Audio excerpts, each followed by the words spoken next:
makers of Campbell Soups present The Campbell Playhouse. Orson Welles, producer.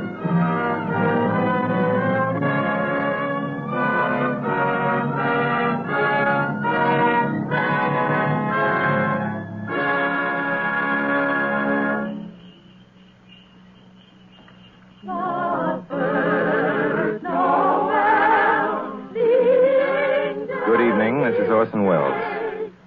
There are clearly a number of ways in which a Christmas carol could be introduced. Myself, I am most struck by the happy fortune that enables us on this Christmas Eve to present Mr. Lionel Barrymore, the best-loved actor of our time, in the world's best-loved Christmas story, A Christmas Carol.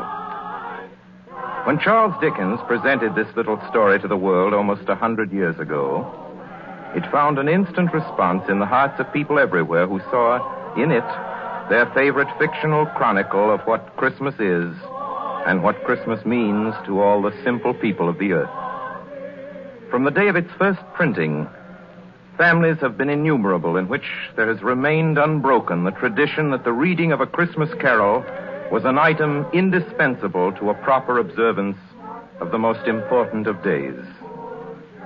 It is the American way, as we know, to establish traditions quickly where popular instinct and sentiment pronounce them sound.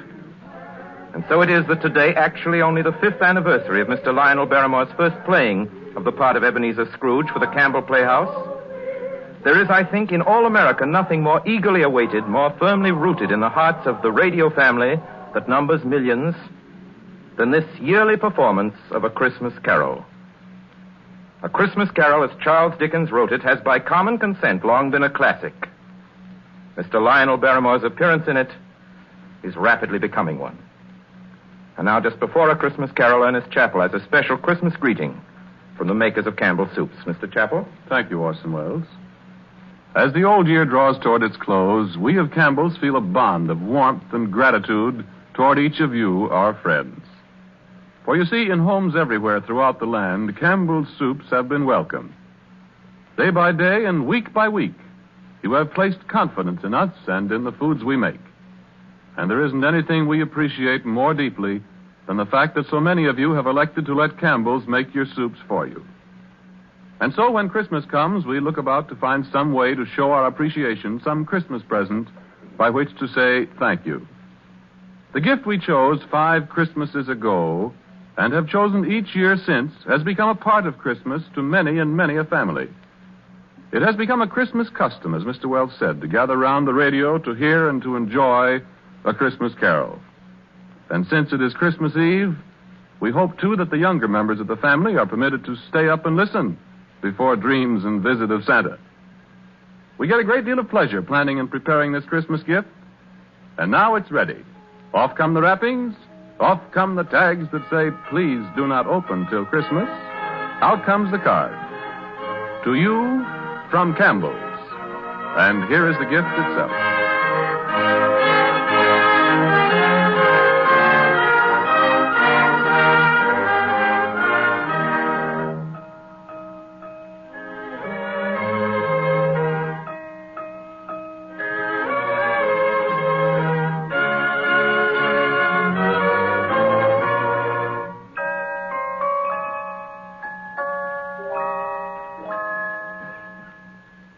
Marley was dead to begin with.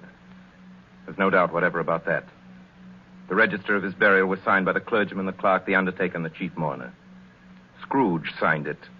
And Scrooge's name was good upon change for anything he chose to put his hand to. Old Marley was as dead as a doornail. Scrooge knew he was dead? Of course he did. Scrooge and Marley were partners for I don't know how many years. But he was a tight-fisted hand at the grindstone, was Scrooge. A squeezing, wrenching, grasping, scraping, clutching, covetous old sinner. And once upon a time, of all the good days in the year, on Christmas Eve, old Scrooge sat busy in his counting house, a grim, cheerless place if ever there was one. The door of Scrooge's counting house was open that he might keep his eye upon his clerk, Bob Cratchit, who in a cold and dismal little cell beyond worked at his ledgers. 19, 20, 21, 22. Merry gentlemen, let nothing you dismay. 23, 26, 29. 9 carry 2. Christmas Day. 11, 13, 17, 7. Bob Cratchit. Yes, Mr. Scrooge? Stop that infernal caterwauling. Yes, sir. 9, 15, 17, 29, carry 1. Impudence. Singing their idiotic Christmas carols in my very door. Go on! Get away from my door! Go somewhere else and bellow your blasted carols or I'll give you in charge. Sorry, Governor. It's an old custom at Christmas time, you know. Yes, and I don't want any of your old customs. Take your fellow fools and go away. Christmas. Blah. Right, sir. Merry Christmas anyway, sir. Ah. Now you get that letter from Higgins and Blackthorn, Cratchit, and then I want you to finish posting this ledger. And after that, you can pop over to Fothergill's and tell Ephraim Fothergill you've come after the 17 shillings and 6pence he's owed me since Michaelmas. And tell him I shall have a constable over there if he doesn't pay up at once. Mr. Fothergill's wife has been ill, sir. Oh, what do I care about his wife? I want my 17 and 6. I just thought it being Christmas, sir. Christmas. You mention that word to me once more, Bob Cratchit, and I'll... Merry Christmas, Uncle. A Merry Christmas, Bob. Merry Christmas, Mr. Fred. God save you, Uncle. Humbug. Christmas a humbug, Uncle? Now, I'm sure you don't mean that. I mean just that. Exactly that. Merry Christmas. What right have you to be merry? What reason have you? You're poor enough. Well, what right have you to be dismal about Christmas, Uncle? You're rich enough. Yeah. Now, Uncle, don't be cross. Well, what else can I be when I live in such a world of fools? What's Christmas to you but a time for paying bills without money? Merry Christmas. A time for finding yourself a year older and not an hour richer. If I could work my will, every idiot who goes about with Merry Christmas on his lips would be boiled with his own pudding and buried with a stake of holly through his heart. He should. Uncle? Now, nephew, keep Christmas in your own way and let me keep it in mine. Keep it, but you don't keep it, Uncle. Well, let me leave it alone, then. What do you want? A Christmas gift, I've no doubt. I came to wish you a Merry Christmas, Uncle. A Merry Christmas. Much good may Christmas do you. Much good it ever has done you. There are many things from which I derive good, by which I have not profited materially, I dare say, Uncle. Christmas among the rest. But I have always thought of Christmas time as a good time. A kind, forgiving, charitable, pleasant time. And therefore, Uncle, though it has never put a scrap of gold or silver in my pocket, I believe it has done me good and will do me good. And I say, God bless it. God bless Christmas. Hurrah! Let me hear another sound out of you there, Bob Cratchit, and you'll keep your Christmas by losing your situation. Yes. As to you, nephew, I wonder you don't go into Parliament. You talk enough nonsense. Oh, don't be angry, Uncle. I want nothing from you. I ask nothing of you. Why can't we be friends? Good afternoon. I'm sorry you feel that way.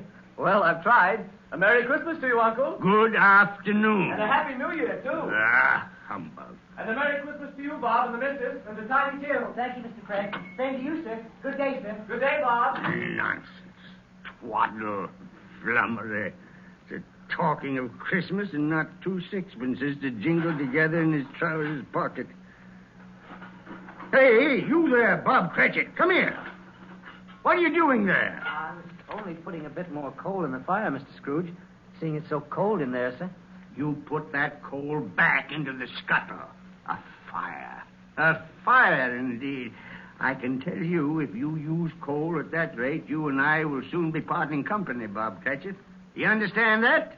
There's many a young fella like your situation, you know. I'm sorry, sir. My fingers were getting a little stiff with the cold. Well, then put on your mittens.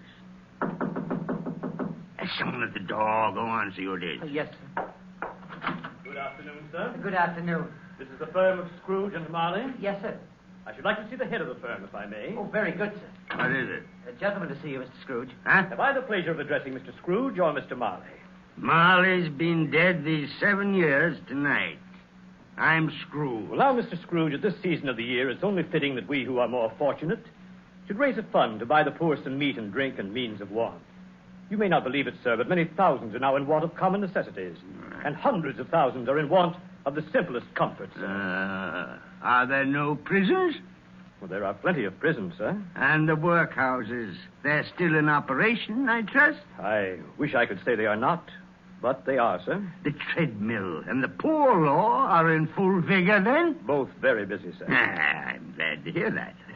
I was afraid from what you said at first that something had occurred to stop them in their useful course. No, sir, all these institutions that you mention are flourishing. But it's nevertheless true that some additional provision for the poor and the destitute must be made. A few of us upon change are endeavoring to raise such a fund, you see. And what shall I put you down for? Nothing. Oh, I see. You wish to be anonymous, sir. I wish to be let alone. I don't make merry myself at Christmas time, and I can't afford to help make a lot of idle people merry. I help to support the establishments that take care of the poor. They cost enough. Let those who are badly off go there. Many can't go there, sir. And many would rather die. Then my advice to them is to do so and decrease the surplus population. Besides, I've only your word for it that all this is so. It's the truth, Mr. Scrooge. Well, so be it, then. It's not my business. It's enough for a man to understand his own business and not to interfere with other people's. Mine occupies me constantly. Good afternoon, sir. I quite understand, Mr. Scrooge. Good Cratchit. afternoon. Show this gentleman out. Yes, sir. This way, sir, please. Sir, I couldn't help overhearing. I should like to contribute tuppence. Cratchit! Yes, sir. It isn't much, but it's all I can afford. But there are others in worse situation than I. You're a generous fellow. I wish I might say so of your employer. Cratchit! Yes, sir. Good afternoon, sir. Good afternoon. Cratchit! Merry Christmas. Merry Christmas. Yes, sir. Close the door. Yes, sir. 24, 31. 1 and carry 3. New scarlet tippet for Tiny Tim. A comb for Martha. 33. 3 and carry 3. A hair ribbon for Belinda. 4, 7, 12, 15. Cratchit! Yes, sir. It's too late to have you go to Fothergill's. He'll be closed up for Christmas like these other fools. We may as well close up the place now. Yes, sir. It is getting a little dark. Hard to see the figures. I suppose you'll want the entire day tomorrow. If it's quite convenient, sir. It's not convenient. And it's not fair, either. But I suppose I can't do anything about it. If I was to stop half a crown of your wages, you'd think yourself very ill-used, I'll be bound. Well, sir, Yeah, but you don't think me ill-used when I pay a day's wages for no work. It's only once a year, sir. Once a year. Once a year, indeed. A fine excuse for picking a man's pocket every 25th of December. But I suppose there's no good talking. You must have the whole day. Well, see that you're here all the earlier the next morning. You understand? Oh, I will, sir. I will indeed. Good night, sir, and Merry Christmas. Ah. Merry Christmas. Ah!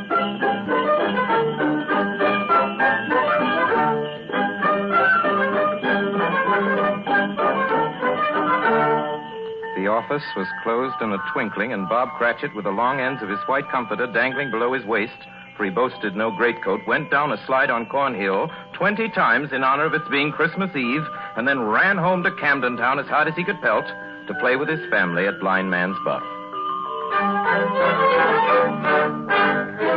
Scrooge, on the other hand, took his melancholy dinner in his usual melancholy tavern. And having read all the newspapers and spent the rest of the evening with his banker's book, went to his dismal house. Darkness is cheap, and Scrooge liked it. The yard was so dark that even Scrooge, who knew its every stone, had to grope with his hands through the fog and the frost to find the door. Scrooge walked through his rooms to see that all was right. Sitting room, bedroom, lumber room, all as they should be. Nobody under the table, nobody on the sofa, nobody under the bed, nobody in the closet. Closed the door. He locked himself in. He double-locked himself in. And took off his cravat, put on his dressing gown and slippers and his nightcap, and sat down before the fire to take his gruel.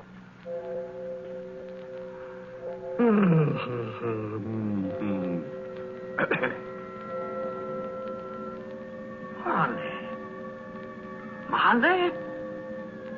Marley! I could have sworn I saw... humbug. Marley's been dead these 7 years. Humbug. All humbug.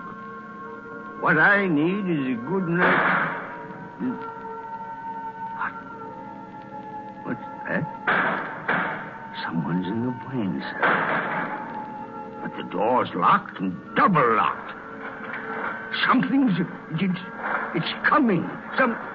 Something is... It's coming closer. Outside my door. Stop. I won't believe it. It's humbug still. Ebenezer Scrooge. Ebenezer Scrooge. Marley. Oh, no. What do you want with me? I want much of you, Ebenezer. Who are you? Ask me who I was. Oh, you're very particular for a ghost. All right, then. Who were you? In life, I was your partner, Jacob Marley. Jacob Marley. But you're dead. You died 7 years ago. 7 years ago this very night. You are a ghost, then. What's wrong, Ebenezer? Don't you believe in me? I do not. You doubt your senses, Ebenezer? Yes. Because a little thing affects them. Slight disorder of the stomach makes them cheats. You can't be a ghost. You may be an undigested bit of beef, or a blot of mustard, or a crumb of cheese, a fragment of an underdone potato. There may be more gravy than grave about you, whatever you are. Humbug, I tell you. Humbug.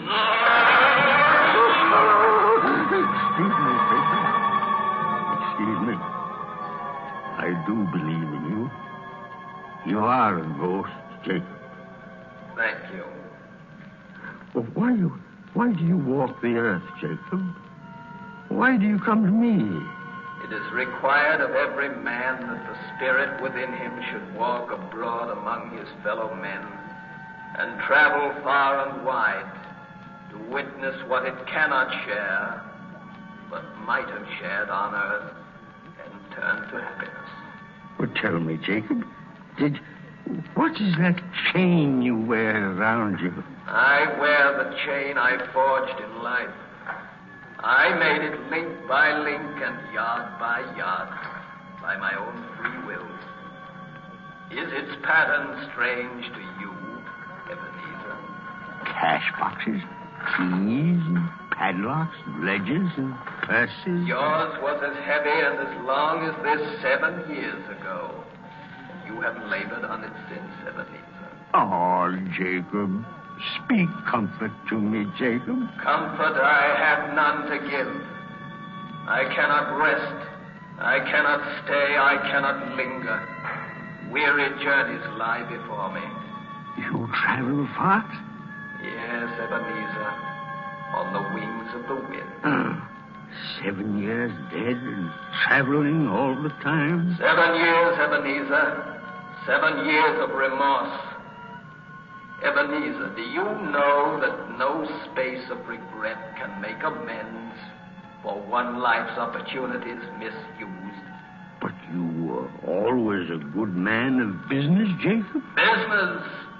Mankind was my business. Charity, mercy, benevolence, they were all my business. The dealings of my trade were but a drop of water in the comprehensive ocean of my business. Oh, Jacob, don't take on so now. Jacob. Listen to me, Ebenezer. I listen to you, Jacob. Go on, Jacob, now. Speak to me, but don't be so flowery. Ebenezer, I am here to warn you that you have yet a chance and hope of escaping my fate. Do you hear that, Ebenezer? Yes, Jacob. Yes, you always were a good friend to me, Jacob. Thanks, Jacob. But go on. How shall I escape? Oh, I'm afraid, Jacob. You will be haunted by 3 spirits. Is that the only chance and hope, Jacob? It is your only chance and hope. Well, then I think I'd rather not. Without their visit, you cannot hope to shun the path I tread. Expect the first tomorrow, when the bell tolls 1. Couldn't I take them all at once and have it over, Jacob? Ebenezer, look that for your own sake you remember what has passed between us. And remember, when the bell tolls 1, look for the first spirit. Molly. Jacob, Molly.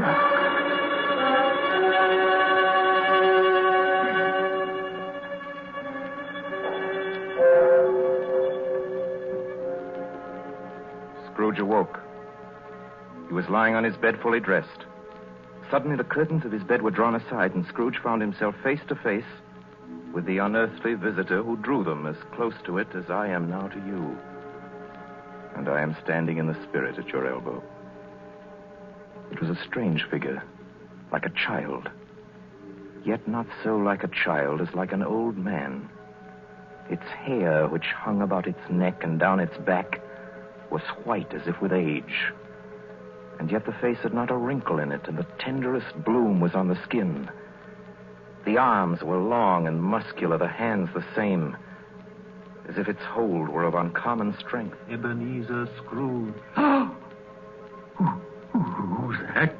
Ebenezer Scrooge, I have come for you. Are you the spirit, sir, whose coming was foretold me? I am that spirit. What are you? I am the ghost of Christmas past. Wrong past? No, your past. But what do you want of me? What brings you here to haunt me? Your welfare, Ebenezer Scrooge.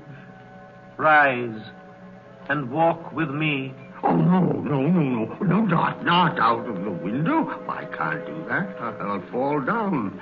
I'm not a spirit. I'm mortal, and I'll fall. Bear but a touch of my hand upon your heart, and you shall be upheld in more than this.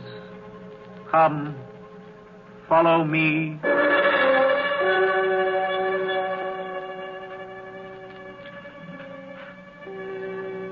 Where are we? What's become of the city? There's snow upon the ground. Where are we? These are the shadows of the things that have been. You recognize this countryside? I know every inch of it. Every rock, every tree. And that bleak building over there? That building. I was a boy there. Yes, I went to school in that horrible place. Do you recollect that path? I could walk it blindfold. Strange you should forget it so many years. Come, let us go closer. Look through the window into that cold, barren room. What do you see, Ebenezer Scrooge?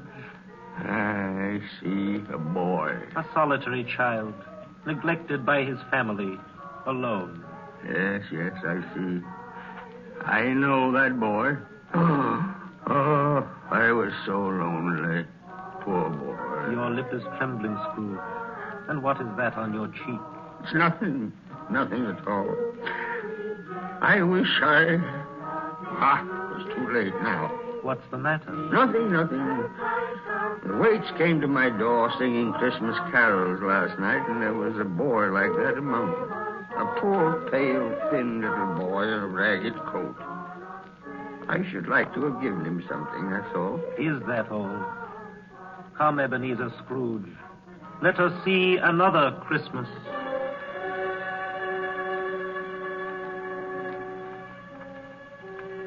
Do you know this place, Ebenezer Scrooge? Know it? Know it? Why, this is the counting house where I was apprentice. Listen. It's my old master, bless his heart. Old Fezziwig. My master, alive again. And hosted one of his Christmas parties. Listen to him. Cut through, thread the needle, and back to your places. And there's Dick Wilkins. Poor Dick. Dear. Yes, and look, there's Mrs. Fezziwig herself, looking younger than any of them. And the tables all loaded with roast and cider, and mince pie and beer. Oh, what a jolly time we used to have. That carefree young man with a light heart and a gay smile. Do you recognize him? Yes. Merciful heaven. How happy I was then. A small matter for old Fezziwig to make those silly folks so full of joy. Small matter? Small indeed. Isn't it?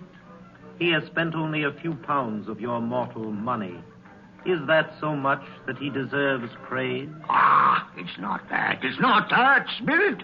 Old Fezziwig has the power to make us happy or unhappy, to make our service light or heavy. His power lies in words and looks and in things so tiny that it's impossible to count them up. The happiness he gives is quite as great as if it cost What is the matter? Oh, nothing at all, Spirit. Something, I think. No. Speak. Well, only it's just that I should like to be able to say a word or two to my clerk, Bob Cratchit. That's all. Advance and retire. Bow and curtsy. Thread the needle. My time grows short, and we have yet another journey to make. Where now? Come. This is our last visit to the past, Ebenezer. Here, in this little room, with a fair young girl by your side. Do you recognize yourself, Ebenezer? No. Spare me this. You're older now, a man in the prime of life. Your face has begun to wear the signs of care and avarice. Your eyes are greedy, the eager, restless eyes of a miser. No, please. She knows it, too. That girl by your side. There are tears in her eyes. That is little, Ebenezer, to you. Very little. I know that. Belle, have I changed toward you? When we were engaged, we were both poor. Was it better then? Better to be poor? Better at least to be happy. You're changed. You were another man then. I was a boy. Do you blame me because I've grown wiser? Have I ever tried to break our engagement? In words, no. Never. In what, then? In a changed nature. In an altered spirit. In everything that made my love of any value in your sight. So I release you from your promise. Belle. Oh, at first it may cause you pain to lose me. A very brief pain. But soon it will be dim. Like a half-remembered dream. An unprofitable dream. And you will be glad to be awake from such a dream. May you be happy in the life you have chosen, Ebenezer. For the love of him you once were. It's enough. Show me no more. Take me home. These were shadows of the things that have been. That they are what they are. Do not blame me. No more. One shadow more. Come. Do you see this man, Ebenezer Scrooge? This man might have been you. And the woman beside him, your wife. And that girl. That girl might have been your daughter, Ebenezer Scrooge. She might have called you father. She might have been a springtime in the haggard winter of your life. Spirit, let me go. Show me no more. Listen now while they speak, Ebenezer. Belle, I saw an old friend of yours today. Who was it? Yes. How can I? Oh, I know. Mr. Scrooge. Mr. Scrooge it was. I passed his office window. It wasn't shuttered. And there was a candle inside, so I couldn't help seeing him. His partner, Marley, lies at the point of death, I hear. And there Scrooge sat, all alone. Quite alone in the world, I do believe. Spirit, I can't bear any more. Leave me. Haunt me no more. Take me back. Take me back.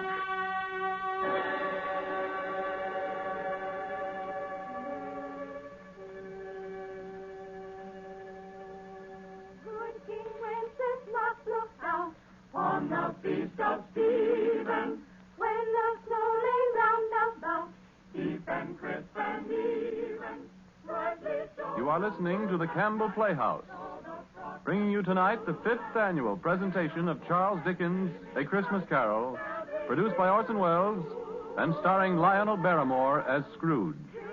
This is the Columbia Broadcasting System. This is the WBBM Air Theater, Wrigley Building, Chicago. When we bear them fearless, sage and monarch, forth they went together. And now, back to the Campbell Playhouse and our 5th annual presentation of A Christmas Carol. A Christmas present from the makers of Campbell's Soups.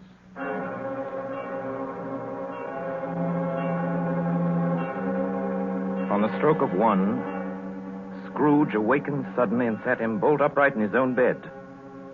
You remember the words of Marley's ghost and wondered from which direction the second specter would appear. At that moment, nothing between a baby and a rhinoceros would have astonished him very much. Now, being prepared for almost anything, he was not by any means prepared for nothing. And consequently, when no shape appeared, he was taken with a violent fit of trembling. 5 minutes, 10 minutes, a quarter of an hour went by, yet nothing came. Then, as he sat in his bed, he became aware gradually of a great blaze of ruddy light that seemed to shine upon him from the adjoining room. He got up softly and shuffled in his slippers to the door. It was his own sitting room, no doubt about that. But it had undergone a surprising transformation. The walls and ceiling were so hung with living green that it looked a perfect grove. From every part of which bright, gleaming berries glistened, and such a mighty blaze went roaring up the chimney as had never been known in Scrooge's time, or for many and many a winter season gone.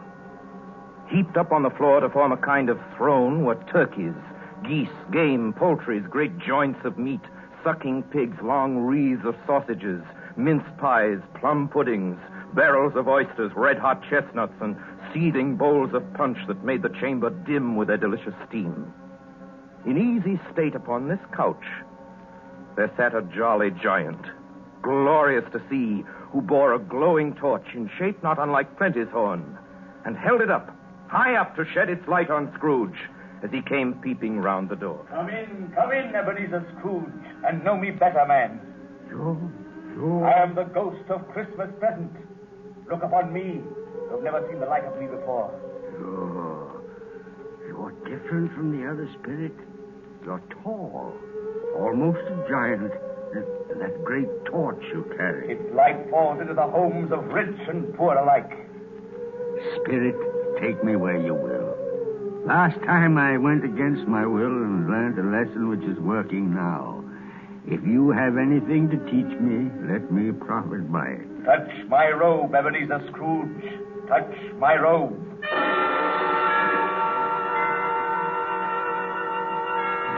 brought me, Spirit? An humble dwelling in an humble street. It's miserable enough. Yet there is happiness there. Who are these people?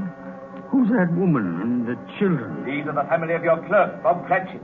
He is wife, dressed in a twice-turned gown, but brave in ribbons, laying the table for their Christmas dinner. And there, assisting her, is their daughter Belinda, and the young man with a fork in the stuffing. That's Master Peter Cratchit, and the two little Cratchits. Listen, Scrooge. Dear Martha, Mother, God bless your heart alive, Martha, my dear. Merry Christmas to you. Merry Christmas, Mother. Merry Christmas. How late you are, my dear. Oh, we'd a deal of work to finish up last night, and we had to clear away this morning. Well, never mind so long as you're here now. Sit you down before the fire and have a warm. Lord bless you. Where's Father? He's been to church with Tiny Tim. They'll be along directly. How is Tiny Tim, Mother? Any better at all? Sometimes I think he is. And sometimes I think, oh, dear God, if anything should happen to Tiny Tim. Mother, you mustn't even think of such a thing. Here they are!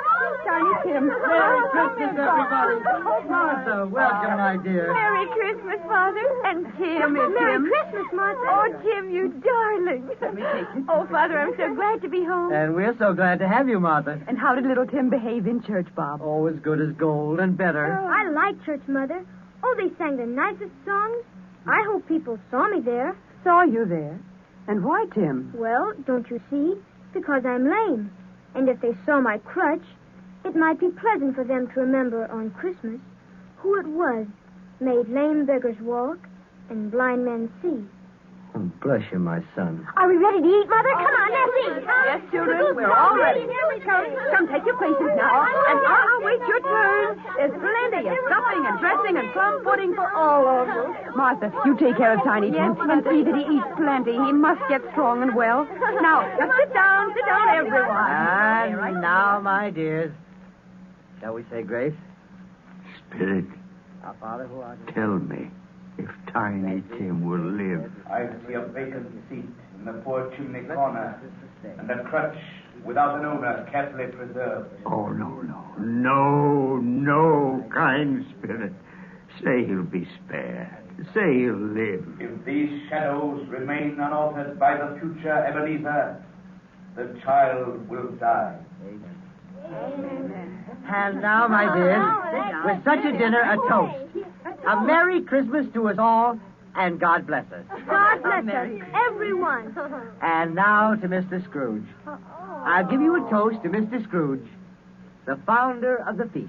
The founder of the feast, indeed, who pays you all 15 shillings a week. I wish I had him here. I'd give him a piece of my mind to feast on, and I hope he'd have a good appetite for Oh, it. my dear, the children, Christmas Day. It should be Christmas Day, I'm sure, on which one drinks the health of such an odious, stingy, unfeeling man as Mr. Scrooge. You know he is, Bob. Nobody knows it better than you, poor fellow. My dear Christmas Day. I'll drink his health for your sake and the day's, not for his. Long life to him. A Merry Christmas and a Happy New Year. He'll be very merry and very happy, I have no doubt. And I say God bless him too, Mother, and everyone. God bless you, dear.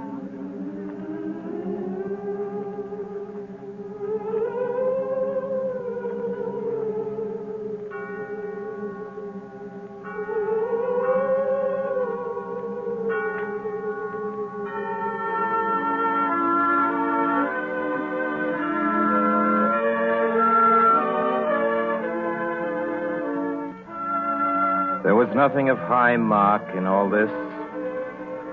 They were not a handsome family, these Cratchits. They were not well-dressed. Their shoes were far from being waterproof. Their clothes were scanty and had known, very likely, the insides of a pawnbroker's. But they were happy, grateful, pleased with one another, and contented with the time. And when at last they faded, Scrooge had his eye upon them, and especially on Tiny Tim, until the last. Many calls Scrooge made that night with a ghost of Christmas present. Down among the miners they went who labor in the bowels of the earth, and out to sea among the sailors at their watch, dark, ghostly figures in their several stations. Much they saw, and far they went, and many places they visited, but always with a happy end. The spirits stood beside sick beds, and they were cheerful. On foreign lands, and they were close at home. By poverty, and it was rich. In almshouse, hospital, and jail, where vain man in his little brief authority had not made fast the door and barred the spirit out, the spirit left his blessing. It was a long night, if it was only a night. And it was strange, too, that while Scrooge remained unaltered in his outward form, the ghost grew older. Clearly older. My life upon this globe is very brief, Ebenezer. It ends tonight. Tonight? Tonight at midnight. Hark. The hour has come. Oh, no, not yet. Not yet. There are still more things I wish to learn. These you will learn from still another spirit. Still another spirit, Ebenezer. Scrooge looked about him for the ghost. It had vanished, and he found himself once more in his bed in his dressing gown and his nightcap on his head. He'd heard the clock strike, and then he remembered the prediction of old Jacob Marley. And lifting up his eyes, beheld the third spirit. A solemn phantom, shrouded in black, draped and hooded, coming towards him slowly and silently like a mist along the ground. Ah, I know you. You are the ghost of Christmas yet to come. You'll show me the shadows of things that have not happened, but will happen in the time before us. Answer me, spirit. Ghost of the future, I fear you more than any specter I've seen. Yet I know your purpose is to do me good, and as I hope to live to be another man from what I was, lead on. Lead on. Night's waning fast. Time's precious.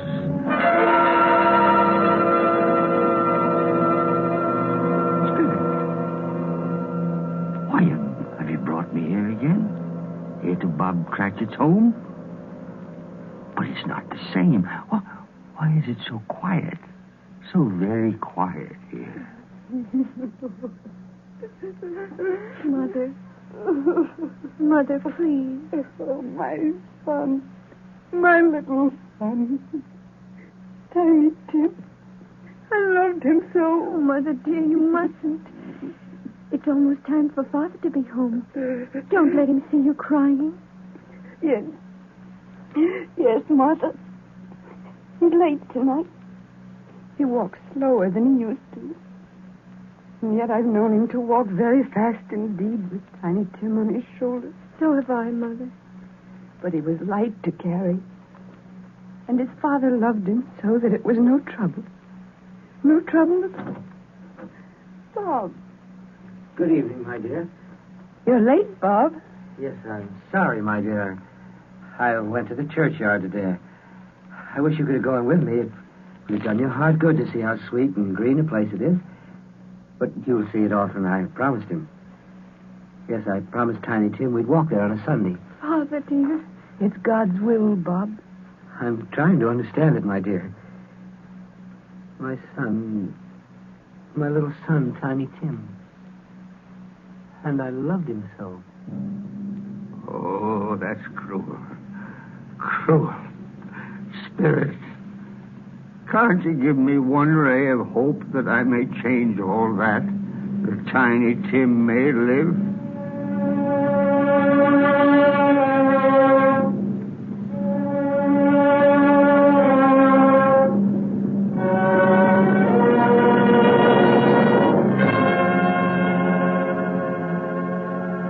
Where are you taking me now? Here, on a common street, Spirit? What is there for me to learn here? Who are those men? I don't know much about it. Either way, I only know he's dead. Where did he die? Last night, I believe. It's likely to be a very cheap funeral for poor men life. I don't know anybody to go to it. Suppose we make up a party and volunteer. I don't mind going if a lunch is provided. Come to think of it, I'll wager I was his best friend. What? We used to nod to each other when we met in the street.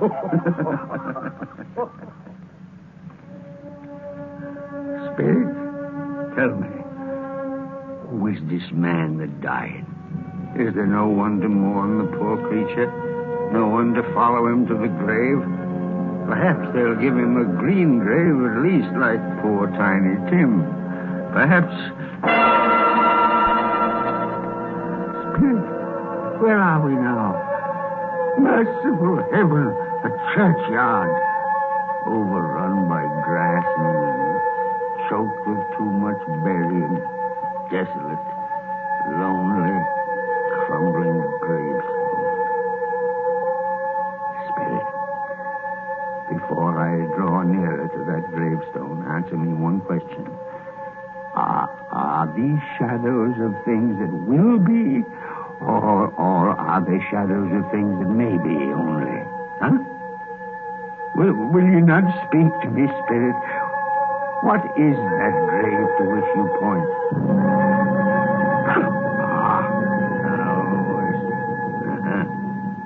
There's writing on that stone. The name on the gravestone is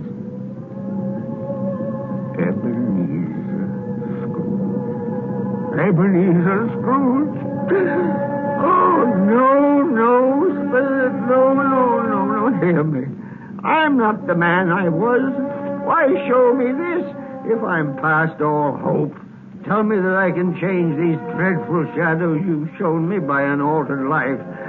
I'll honor Christmas in my heart, and I'll try to keep it all the year. I'll live in the past, the present, and the future, and I'll not shut out the lessons that they teach. Tell me, Spirit. Oh, go on. Tell me that I can sponge away the writing on that stone, Spirit. I beg you, Spirit. I beg you.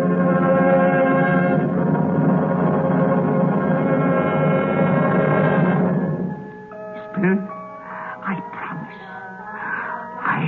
promise on my knees. I promise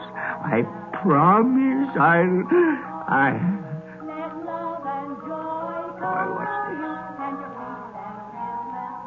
It's my own bed, boy. Oh, I'm home. In my own bed. In my own room. And the sun. The sun's shining. It's clear. It's bright. No fog. What a beautiful day. Oh, glorious. The boy. Oh, boy. Yes, sir? What's today? What's that, sir? Well, what day is it, my fine fella? Today?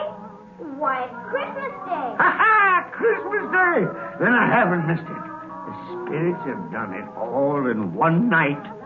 All in one night. Heaven be praised. How's that, sir? Listen, my lad. You know where the poulterer is in the next street? I should say I do. Intelligent boy. A remarkable boy. Tell me, do you know if they sold the prize turkey that was hanging in the window? The one as big as me? What a delightful boy. It's a pleasure to talk to you. Yes, my buck? It's hanging there now, sir. That's wonderful. Go around, will you? And tell him to send it to Bob Cratchit and his family on Broad Street. And mind you, they're not to know who paid for it. Go along. Hurry, my lad. Here, wait a minute. Here's £1/2 for your trouble. Yes, sir. Yes, sir. And a Merry Christmas, sir. And a Merry Christmas to you, my boy. Oh, I don't know what to do.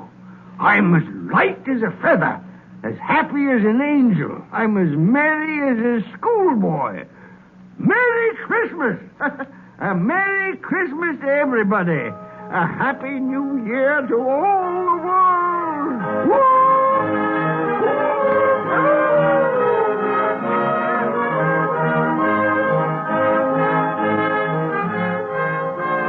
My dear sir, how do you do? I beg your pardon? Well, you, sir. Aren't you the gentleman who came to my office in regard to that charity? Why, yes, sir. A Merry Christmas to you. Yes, sir. Allow me to ask your pardon, sir. And will you have the goodness to accept? I prefer to whisper this. But, Lord bless me. My dear Mr. Scrooge, are you serious? If you please. No, not a farthing less. A great many back payments are included in it, I assure you. Will you do me that favor? Oh, my dear sir, I don't know what to say to such munificence. No, don't say anything, please. Come and see me. Will you come and see me? I will indeed. Thank you. I'm much obliged to you. I thank you 50 times. Bless you. Merry Christmas.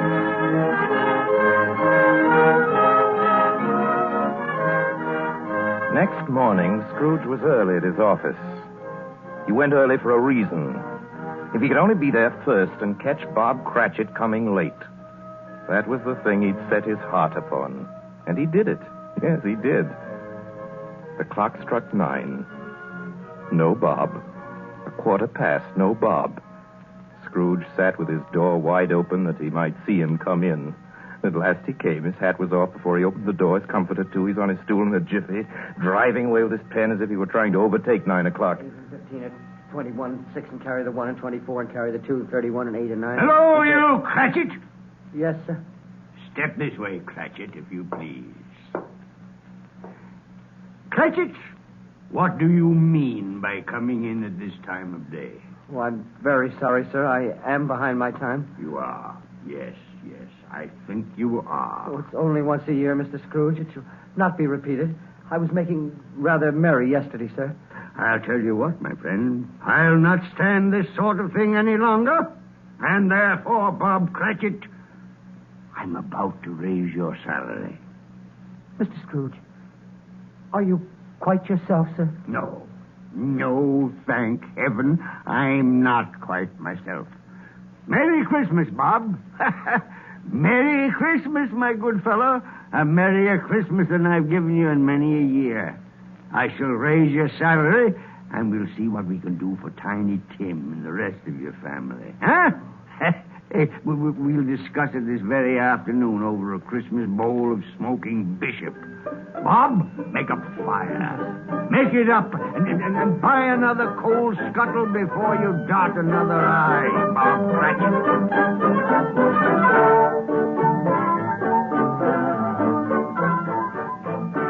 Scrooge was better than his word. He did it all, and infinitely more. To Tiny Tim, who did not die, he was a second father. He became as good a friend, as good a master, and as good a man as the good old city knew, or any other good old city, town, or borough in the good old world. Some people laughed to see the alteration in him, but he let them laugh, and little heeded them. His own heart laughed. That was quite enough for him. He had no further intercourse with spirits, but lived upon the total abstinence principle ever afterwards, and it was always said of him that he knew how to keep Christmas well if any man alive possessed the knowledge. May that be truly said of us, of all of us. And so, as Tiny Tim observed, God bless us, everyone.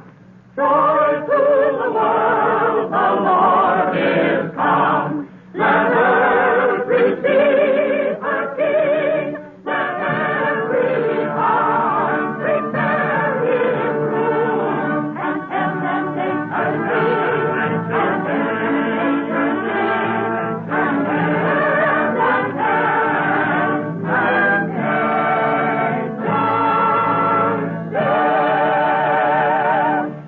heaven You have just heard our annual presentation of Charles Dickens' A Christmas Carol, starring Lionel Barrymore, brought to you by the makers of Campbell's Soups. And now here is Orson Welles. Ladies and gentlemen, at this point in the program, it's my custom, as you know, to present you with a few words of introduction, our guest of the evening. With your consent, I shall dispense with this tonight. To introduce tonight's guest to the Campbell Playhouse audience, or to any American audience, is an extravagant and superfluous procedure. For if ever an actor has won for himself a lasting place in the hearts of his fellow countrymen through years of unsparing and inspiring service, that actor is Lionel Barrymore. Mr. Lionel Barrymore. Oh, thank you, Orson Welles. Good evening, ladies and gentlemen. Well, this is the 4th year I've had the pleasure of appearing in the Christmas Carol here on the Campbell Playhouse, and I assure you all it's a pleasure that never tires. As long as I can remember, this has been one of my favorite stories. When we were children, it was read to us regularly at this time of year, as it is to many millions of children right now. And like many of them, I'm sure, the three of us, Ethel, Jack, and I, with the aid of a sheet and some old ironware, made a play of it. As I remember, we had 3 Scrooges in that production. Who played Tiny Tim? I think we had 3 Tiny Tims, too. But seriously, I can think of no part that I've enjoyed playing again and again as much as I have the part of that squeezing, wrenching, grasping, scraping, clutching, covetous old sinner, Ebenezer Scrooge. And I can think of no happier or more suitable choice for the makers of Campbell's Soups to offer the people of America as their Christmas present each year than Charles Dickens' well-beloved story, A Christmas Carol. Good night, Orson. Good night, everybody. And a Merry, Merry Christmas to you all. Good night to you, Mr. Barrymore. Thank you, sir, and a Merry Christmas to you. Ladies and gentlemen, next Sunday night, we're happy to announce our version of a great and truly American story by a great American novelist, Come and Get It, by Edna Ferber. Against a background of the mighty forests of Miss Ferber's own Wisconsin, it tells a stirring tale of the men and women who live and die in the woods in order that lumber may come down the rivers every spring into the cities of the modern world. Like so many of Miss Ferber's epic romances of American life, it was made from a best-selling novel into a highly successful motion picture. Now we bring it to you on the air. The story of a man and his son and the girl they both loved, Lotta. Lotta, played for us by one of the loveliest and most accomplished of Hollywood's younger dramatic actresses, Miss Frances D. And so until next week, until Come and Get It, my sponsors, the makers of Campbell Soups, and all of us in the Campbell Playhouse remain, as always, obediently yours. But just one moment, please, Benny. Excuse me, ladies and gentlemen, it's the night before Christmas. And all through the Campbell Playhouse, not a creature is stirring that doesn't join Lionel Barrymore in wishing you a Merry, Merry Christmas. This goes for all of us, from my sponsor, myself, or for all of us, from Don McBain, who runs the machinery in the control room, to Miss Helgren, who types the Campbell Playhouse scripts. A Merry Christmas. From Benny Herman and his band of merry melodians, Merry Christmas. From Max Tears, canary-throated chorister, a very Merry Christmas. And from Harry Essman and Cliff Thorson and his crew of sound effect technicians, a Merry Christmas.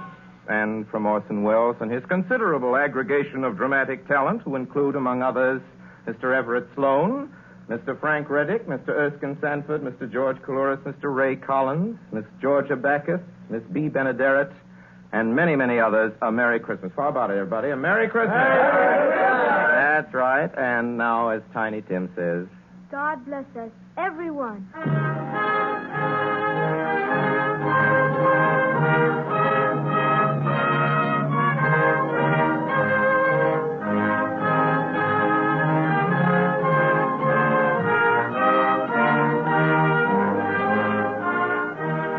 The makers of Campbell Soups join Orson Welles in inviting you to be with us in the Campbell Playhouse again next Sunday evening when we bring you Edna Ferber's Come and Get It with Miss Frances D. as our guest. Meanwhile, if you have enjoyed our 5th annual presentation of A Christmas Carol, won't you tell your grocer so this week when you order Campbell Soups? This is Ernest Chappell saying thank you and a very Merry Christmas to you all.